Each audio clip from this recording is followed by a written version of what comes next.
যদি কোনো বিষয় বুঝতে না পারেন, আল্লাহ কোরআনে বলেছেন সূরা নাহাল অধ্যায় নম্বর 16 আয়াত নম্বর 43 এবং সূরা আম্বিয়া অধ্যায় নম্বর 21 আয়াত 7, আল্লাহ বলছেন যে যদি তুমি না জানো তবে তাকে জিজ্ঞেস করো যে জানে, তাকে জিজ্ঞেস করো যার জ্ঞান আছে। যদি কোনো কিছু না বোঝো, যদি জ্ঞান না থাকে, তাহলে যার কাছে জ্ঞান আছে তাকে জিজ্ঞেস করো। যেমন ধরেন, কোরআনের বিজ্ঞান সংক্রান্ত বিষয় কার কাছে জিজ্ঞেস করবেন? কোনো মুচিকে জিজ্ঞেস করবেন? নাপিতকে জিজ্ঞেস করবেন? একজন বিজ্ঞানীকে জিজ্ঞেস করবেন, কারণ একজন বিজ্ঞানী বিজ্ঞানের ক্ষেত্রে অভিজ্ঞ, একজন বিজ্ঞানী বিজ্ঞানের ক্ষেত্রে বিশেষজ্ঞ।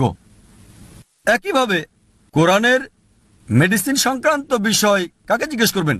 স্বাভাবিকভাবেই ডাক্তারকে জিজ্ঞেস করবেন, কারণ ডাক্তার এই বিষয়ে জ্ঞানী, মেডিসিনের ক্ষেত্রে সে একজন বিশেষজ্ঞ। একইভাবে যদি নুজুলে কোরআন সম্পর্কে কিছু জানতে চান, কাকে জিজ্ঞেস করবেন? আলেমকে জিজ্ঞেস করবেন যে দারুল উলুমে পড়েছে হয়তো 7 বছর বা 10 বছর, যে নুজুলে কোরআন সম্পর্কে একজন বিশেষজ্ঞ। তাই এটা নির্ভর করে যে বিষয় সম্পর্কে জানতে চান সেই বিষয়ের অভিজ্ঞ ব্যক্তিকে জিজ্ঞেস করতে হবে।